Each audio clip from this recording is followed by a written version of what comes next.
Mesdames, messieurs, il y a des dates qui s'inscrivent dans l'histoire avec de l'encre dorée et d'autres qui sont gravées au fer rouge dans la chair d'une nation. Regardez votre calendrier. Regardez cette date. Pour eux, là-bas, de l'autre côté de l'Atlantique, c'est un jour béni, un jour de fête nationale, une orgie de souvenirs et de gloire. Mais pour nous, c'est une cicatrice qui refuse de se refermer. Bonsoir à tous et bienvenue dans ce que l'on pourrait appeler l'anniversaire de la douleur. Il y a 3 ans, jour pour jour, nous étions dévastés. Nous étions à genoux, le regard vide, perdus dans la nuit de Doha. C'était la finale de la Coupe du Monde 2022. Une affiche de rêve sur le papier, un duel de titans entre le roi Kylian Mbappé et le dieu Lionel Messi, mais qui s'est transformé en un scénario d'une cruauté absolue. Rappelez-vous. Les 80 premières minutes furent un cauchemar, une asphyxie totale où les Bleus n'étaient que l'ombre d'eux-mêmes. Et puis, la lumière, le sursaut, l'espoir fou. Revenir de 2-0, puis de 3-2 en prolongation. Kolo Muani qui se présente seul face à l'histoire au bout du temps additionnel. Et cet arrêt maudit qui nous hante encore. La défaite au tir au but a scellé notre sort, nous privant d'une 3e étoile. Mais ce soir, nous n'allons pas refaire le match, non. Ce soir, nous allons parler de ce qui est né ce jour-là. Car sur les cendres de cette défaite, quelque chose de sombre, de vicieux et de terriblement puissant a poussé une haine, une rivalité qui dépasse le cadre du sport. La France et l'Argentine ne sont plus de simples adversaires.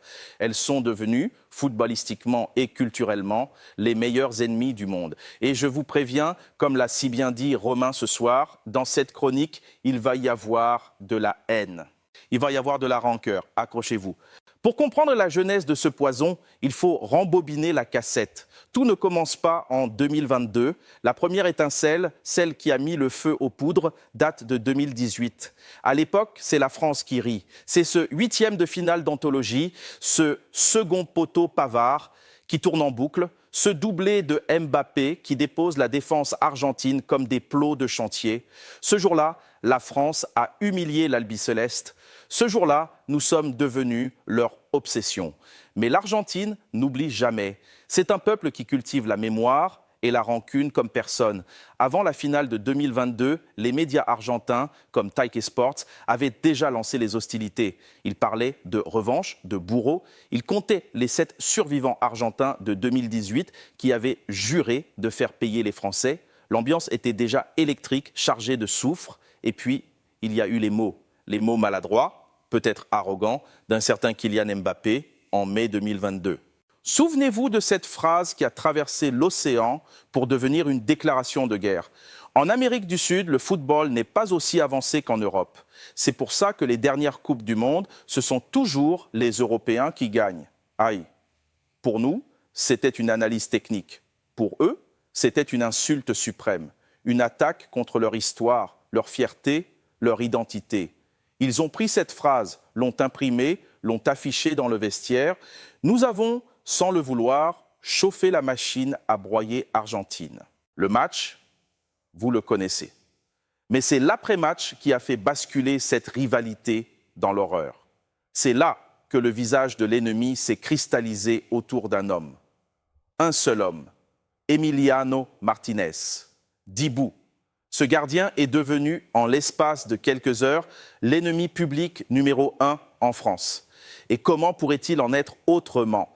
Ce n'est pas seulement sa performance sportive qui dérange, c'est son attitude. Cette photo, légendaire pour eux, mais consternante pour le reste du monde, où il place le trophée du meilleur gardien au niveau de son entrejambe avec un rictus vulgaire.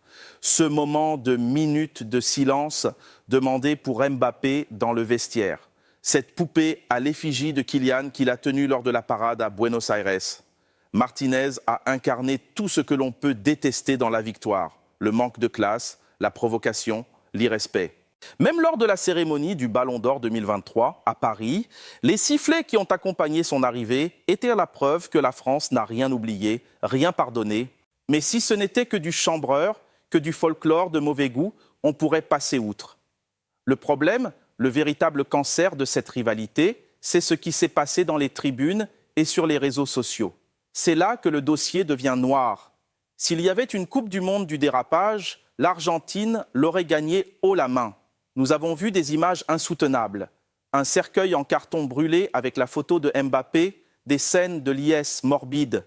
Et surtout, par-dessus tout, cette vague de racisme décomplexé qui nous a frappés en plein visage. Rappelez-vous de cette séquence en direct à la télévision argentine avant même la finale. Des supporters qui chantent, sourire aux lèvres, une chanson abjecte sur les origines des joueurs français, ciblant Mbappé, ciblant ses parents, utilisant des mots que la décence m'interdit de répéter, mais qui parlent de nationalité et de préférence sexuelle. Le journaliste sur place tend le micro, écoute et ne coupe pas. Il laisse la haine se déverser. C'est une honte absolue. On a voulu croire à des cas isolés. On s'est dit, il y a des imbéciles partout. Mais le mal est plus profond. Le mal est systémique. Car ce chant, ce n'est pas seulement l'œuvre de quelques hooligans éméchés. Il a été repris par les joueurs eux-mêmes. C'est là que le scandale explose.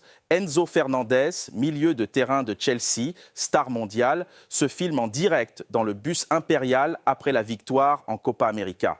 Et que chantent-ils? Ils reprennent ce même refrain raciste. Ils rient. Il s'amuse. Enzo coupe la vidéo quand il réalise la bêtise, mais c'est trop tard. Le masque est tombé. Et que dire de cette séquence atterrante? Il y a moins de 2 semaines, lors du tirage au sort de la Coupe du Monde, un supporter argentin en direct qui lâche une insulte raciste en voyant le Sénégal sous les rires gras du plateau télévisé où trône Sergio Agüero. C'est insupportable.